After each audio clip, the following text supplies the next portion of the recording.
नमस्ते. Series साहेब, चिटणीस साहेब, शेखर कणे साहेब आणि आपण सर्व उपस्थित मंडळी. गुप्ते साहेबांनी कार्यक्रम ठरवला आणि सांगितलं की यायचं आहे.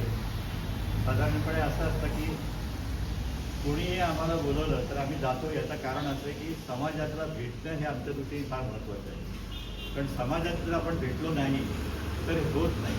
आणि अखिल भारतीयचं नाव तुम्ही कधीपासून ऐकायला सुरुवात केली आहे मला माहिती नाही आहे. म्हणजे आधीच्या काळामध्ये होतं की नाही मला माहिती नाही आहे. पण साधारणपणे 2010 पासून, कारण काय होतं की अखिल भारतीय म्हटलं की दादरमधलीच माणसं आणि दादरचा जो CKP हॉल तो म्हणजेच अखिल भारतीय अशी लोकांची समजूत होती आणि अजूनही आहे. ॲक्च्युली या दोन्ही वेगवेगळ्या संस्था आहेत. अखिल भारतीय मध्यवर्ती संस्था ही आपली 12 सबंध जगभरामध्ये काम करण्याची तिथे हे आहे आणि दादरची संस्था फक्त दादरपुरतीच मर्यादित आहे. पण तो त्यांचा हॉल असल्यामुळे ती मातृसंस्था म्हणून आपण तिला ओळखलं जातो. 2010 पासून इलेक्शन सुरू झाली, म्हणजे पोस्टल बॅलेट सुरू झालं त्यावेळेला चिटणीस साहेब आमच्या विरोधामध्ये होते. आमच्या विरोधामध्ये ते लढले आणि नंतर आमचं काही त्याला इतकं काही जमलं नव्हतं. पण नंतर आमच्या लक्षामध्ये आलं की चिटणीस साहेबांच्या शिवाय आम्हाला या परिसरामध्ये येणं अवघड होणार आहे. आणि 2014 साली आम्ही त्यांना मुद्दाम बिनविरोध आमच्याकडे उपाध्यक्ष म्हणून घेतला आणि 2019 पासून त्याचा विश्वस्त आहे. तर शिरीष चिटणीस साहेबांनी साताऱ्यामध्ये संस्था बांधलेली आहे. संस्था बांधायची घेतलेली आहे. झालंय कसं की आपल्या संस्था फारशा ते बांधल्या गेलेल्या नाही आहेत म्हणा, किंवा लोक इकडनं तिकडे गेली तिकडनं इकडे गेली. म्हणजे आता साधारणपणे आपण विचार केला तर रायगड जिल्हा हा CKP लोकांचा बालेकिल्ला म्हणून जिल्हा आहे. पण त्याही ठिकाणी म्हणजे आता अलिबाग असेल, मुरुड असेल, रोहा असेल, या ठिकाणी सुद्धा जिथे 150-200 200 घरं होती तिथे आता हळदी 30-35-40 घरं आहेत. आणि याची कारण आहे की त्यावेळेला कुठे ते पलीकडे जात लोकांना नोकऱ्या मिळून जातात, बाकीच्या गोष्टी होतात, कशा गोष्टी अशा असतात की ज्या आपल्या हातामध्ये नसतात आणि करायला लागतात. एक तर मुळामध्ये आपली जमातच छोटी आहे आणि ती आणखी छोटी होत चाललेली आहे असं माझं स्वतःचं प्रामाणिक मत आहे. मी प्रत्येक वेळा हे सांगत असतो की आपली लोक जशी पारशी लोकांची संख्या कमी होत चालली तशी आपली पण संख्या कमी होत चाललेली आहे. हे असं असून चालणार नाही. म्हणजे ती काय असं म्हणणार नाही की कोणतरी सांगितलं की तुम्ही 3 मुलं जन्माला घालावं आहे, असा प्रकार नाही आहे. पण तरीसुद्धा आपला आपण विचार करायला पाहिजे. मगाशी यांच्या घरी आम्ही बसलो असताना एक 2-4 गोष्टी अशा निघाल्या की बा काय आहे की लग्नाच्या संदर्भातल्या बऱ्याचशा गोष्टी झाल्या की लग्न आपल्या CKP मुलांना CKP मुली मिळत नाही, मग ती लग्न टिकत नाही. तर त्याची कारणं काय असू शकतात? कारणं विविध आहेत आणि अनेक आहेत. त्याचा चर्चा करायला लागेल. त्याच्यासाठी एखादा मुद्दाम काहीतरी ठरवावं लागेल की काय कारणं काय असतात लग्न. कारण अध्यक्षांनी तिथं बोलताना सांगितलं की अंबरनाथ सुद्धा एक असा एक विषय घेतला गेला होता की CKP मुलांच्या लग्नामध्ये किंवा त्यामध्ये संसारामध्ये मुलीची आई फार लक्ष घालते. असा एक निबंध स्पर्धा त्यांनी त्यावेळेला घेतली होती आणि त्याच्यावरती बराच म्हणजे आपल्या ज्या भाषेत म्हणायचं तर ट्रोलिंग झालं, त्याचा प्रकार झाला. एनिवे तो काही मुद्दा नाही आहे. तर आहेत समस्या आपल्याकडे नाही अशाचा भाग नाही आहे. म्हणजे आज इतक्या वर्षानंतर सुद्धा समाज छोटा असून सुद्धा समाजापुढे समस्या आहेत आणि त्या समस्या राहतील. पण त्यातनं मार्ग तर काढला गेला पाहिजे आणि मार्ग काढायचा असेल तर आपण एकत्र आहोत. आज मला दुसरी एक म्हणजे ती लग्नाची समस्या झाली ती तर आहे.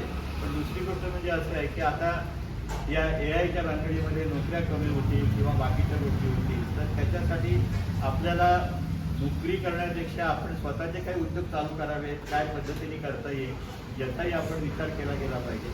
कदाचित नोकरीपेक्षा धंद्यामध्ये पैसे कमी मिळतील पण तुम्हाला एक स्वतःचं स्टेटस त्या ठिकाणी असतं की हा माझा धंदा आहे, मी आहे. त्या ठिकाणी you are at par with anybody. म्हणजे मी जर समजा बँकेमध्ये नोकरी करत असेल आणि मला माझ्या जनरल मॅनेजर समोर मला उभं राहायला लागेल, पण तो जर माझा कर्जदार आला माझ्या बँकेचा तर तो त्या जनरल मॅनेजर समोर खुर्चीमध्ये बसून तो त्याच्या पद्धतीने त्याच्याशी बोलू शकतो. हा प्रश्न एक सेफ सिस्टीम ज्याला आपण म्हणतो तर धंदेवाल्याला आहे. धंदे अनेक आहेत, धंदे करता येतात छोट्या मोठ्या प्रमाणामध्ये अनेक धंदे. एक साधं तुम्हाला मी सांगतो की कांद्याचं उत्पादन भरपूर होतं.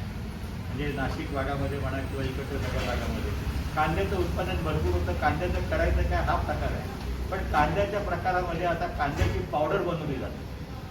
म्हणजे पूर्वी असं होतं की डिहायड्रेशन ऑफ ऑनियन नावाचा एक प्रकार काढला होता पिंपळगावमध्ये, तो त्यावेळेला फेल झाला. पण आता कांद्याची पावडर होऊ शकते आणि अगदी छोट्या प्रमाणामध्ये. म्हणजे तुम्ही एक 100 किलो कांदे आणले तरी त्याच्यातनं ते कांदे स्वच्छ धुवून ते वाळवल्यासारखे होऊन त्यातनं कांद्याची पावडर बाहेर पडू शकते. आज काय आहे की मसाले जे बनवतात, मसालेवाल्यांना सुद्धा कांद्याची पावडर लागत असेल म्हणजे ती बनवण्याला. आता कांद्याची पावडर आहे, त्याच्यानंतर आता सुई इंजेक्शन्स आहेत, त्याच्यानंतर तुम्हाला या ज्या छोट्या प्लास्टिकच्या बॅग्स आहेत, या अशा या प्लास्टिकच्या बॅगचे धंदे आहेत. एक 15-20 हजारामध्ये ते मशीन येतं, तुम्ही 2-3 बायका घरीतून काम करू शकता, दिवसाला 5,000 बॅग्स तयार होतात. आता ह्याच्यासाठी असं असतं की ह्याच्यासाठी तुम्हाला तुमची विक्रीची व्यवस्था स्ट्रॉंग पाहिजे. आपल्या लोकांनी, कारण काय माहिती का, आपली जी माणसं आहेत बीकेपी माणसं काय की थोडासा इगो आपल्याला आहे, ही सत्य परिस्थिती. पण तुम्ही जर मार्केटिंगमध्ये गेलात आणि मार्केटिंग करू शकलात तर तुमच्यासमोर अनेक धंदे उपलब्ध आहेत जे त्याच्यासाठी होऊ शकतात. मी तुम्हाला सांगितलं की छोट्या छोट्या गोष्टी या पिशव्या बाजारामध्ये जातात. आज प्लॅस्टिकच्या पिशव्या बंद झाल्या, त्यामुळे ज्याला नॉन वोव्हन मटेरियल्सच्या ज्या पिशव्या आहेत त्या बाजारामध्ये मिळतात. आणि साधारणपणे तुम्हाला सांगू का की एका पिशवीच्या मागे 1.5 ते 2.25 रुपयाचा फायदा आहे. सगळा खर्च वेध वजा जातात. याही गोष्टी आहेत. आम्ही समीरजींनी सिकेबी चेंबर ऑफ कॉमर्स इंडस्ट्रीज पण चालू केलेली आहे, त्याच्यामधनंही काही लोकांना मार्गदर्शन होतं. आम्ही जी सिकेबी चेंबर ऑफ कॉमर्स चालू केली होती त्याच्यामधनं आज ठाण्यामध्ये किमान एक किती 35 ते 40 लोक तरी उभे राहिले असतील ना आपल्या गृहपरिषदेमध्ये. 35 ते 40 म्हणजे काय झालं तर करोनाच्या काळामध्ये लोकांना डबे लागायचे किंवा काय लागायचे. आता त्याच्यामधनं ती इंडस्ट्री उभी राहिलेली आहे. म्हणजे कोणाच्याही घरी जर आज काय तर आपल्याकडे प्रत्येकाकडे काय असतं की काही एखादा कार्यक्रम होतो, आज पैसे आपल्याकडे मध्यमवर्गीय माणसाकडे पैसे आलेले आहेत, त्याला खर्च करायची इच्छा असते. म्हणजे खर्च करायची इच्छा असल्यानंतर कसं होतं की 25-30 माणसं घरामध्ये येतात.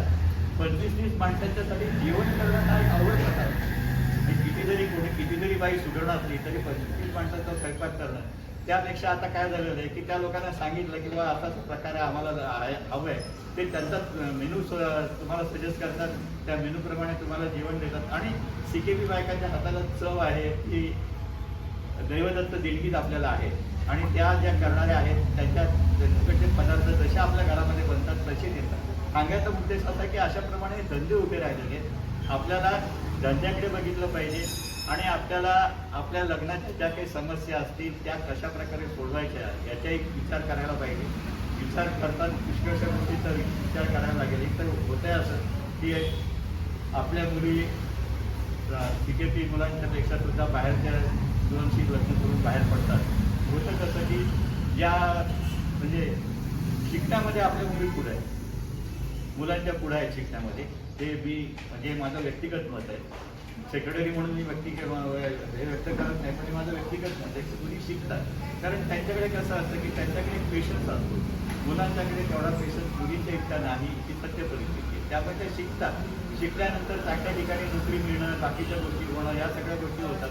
आणि मग नोकरी मिळाली, चांगली नोकरी मिळाली की अपेक्षा साहजिकच वाढतात. कोणाच्याही अपेक्षा वाढू शकते. आज साताऱ्यातल्या मुलीला पुण्यामध्ये जायची इच्छा असते, पुण्याच्या मुलीला मुंबईमध्ये यायची इच्छा असते, मुंबईच्या मुलीला कॅनडामध्ये जायची इच्छा असते. अपेक्षा असणं हे काही चुकीचं नाही आहे, पण ही जेव्हा अपेक्षा जेव्हा असतात तेव्हा त्यावर पद्धतीने काम केलं गेलं पाहिजे. त्या मुलांना तयार केलं गेलं पाहिजे. आपल्या घरातल्या लोकांनी म्हणजे माझ्यासारखी जी काही वृद्ध मंडळी आहेत या लोकांनी सुद्धा आपल्या मुलांना, आपल्या घरातल्या सुनांना किंवा आपल्या मुलींना सगळ्यांना एक मोकळीक दिली गेली पाहिजे.